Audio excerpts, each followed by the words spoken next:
The tide is changing. Whenever a pendulum swings to one side, it's only a matter of time before it swings back to the other. During the previous 2 decades, feminism, liberalism, and the woke agenda has been shoved down our throats. So much for freedom of speech. They said that everyone has a right to speak their mind, but only if it's in line with what they deem appropriate. Well, that illusion is finally fading away. More and more people are becoming aware of reality and how they are only puppets who are being emotionally manipulated, while they're completely oblivious of greater, more sinister plans.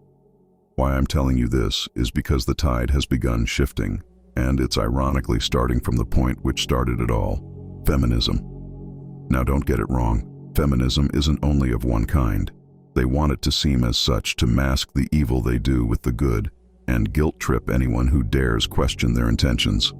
Feminism started off with the mission of providing women a choice, to choose whatever they want for themselves. And guess what? I completely agree with it. Every human chooses for themselves.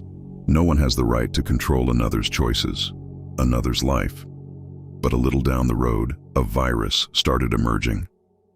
Enter toxic feminism, the entity which forced every woman to get out of their houses, to work jobs, to excel in careers, to become girl bosses, and neglect any sort of maternal responsibility as it's only a quote-unquote duty set by the patriarchy. The funny thing is, this version of feminism wasn't even authentic. Its main purpose was to get women out to be able to tax them. What toxic feminism did was make it a norm to look down upon any woman who didn't conform to their beliefs. If a woman wanted to remain a stay-at-home lady, she'd be made to feel inferior. But that idea is changing now, and not because of men, but by women themselves. If you're on the internet, you're going to come across the soft girl movement. It's a movement that's been gaining a lot of traction lately, with women realizing they don't need to be corporate slaves and put themselves in the rat race. They're questioning why they've been made to forsake their femininity and hone their masculinity, something which goes against their natural state.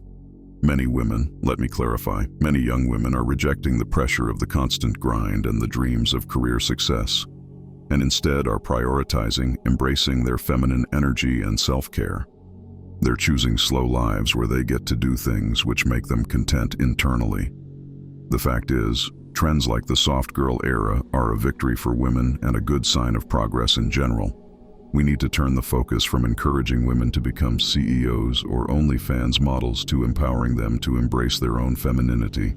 As many women have said, they want to be a soft girl, they want to be protected, they want to feel secure. If a woman wants to choose the former out of her own will and ambition, it's perfectly fine. But in the modern world, the latter has been stigmatized to the extent that a woman would be made to think that she's foolish for even thinking about it as a viable option. It is pathetic, and truth be told, only a gateway to overthrow all other conservative values, as we've seen firsthand now. Women should be encouraged to embrace their femininity, but for that, as a man, you'll also need to cultivate your masculinity. In order for women to feel safe and confident in being feminine, they'll need the assurance that the man in her life can handle all the masculine aspects of the relationship. If you look around nowadays, you'll find that there is an abundance of feminine men who are painting their nails, wearing feminine attire, posting photo dumps on social media, overly obsessing with their smoothie orders, getting perms, listening to Lana Del Rey, and trying to be, quote-unquote, aesthetic. It's a hilarious sight to see, but it's a direct result of the neutralization of the two genders. Brothers, only when you are fully in tune with your masculine energy can a woman feel safe and cared for, allowing her to embrace her femininity. You can't ask your woman to be feminine when you aren't lifting up the heavy weights you have to. The brutal reality is, if you want her to be in her feminine state and fulfill the womanly duties in your family and relationship, then you need to let her relax out of those masculine responsibilities. She shouldn't be concerned about bringing home the bacon or filing taxes or taking the car to the mechanic. What I see a lot of men do is they complain about their woman not being feminine enough, not cooking them food, not taking care of the kids, while they still want her to maintain her job and contribute to the household expenses.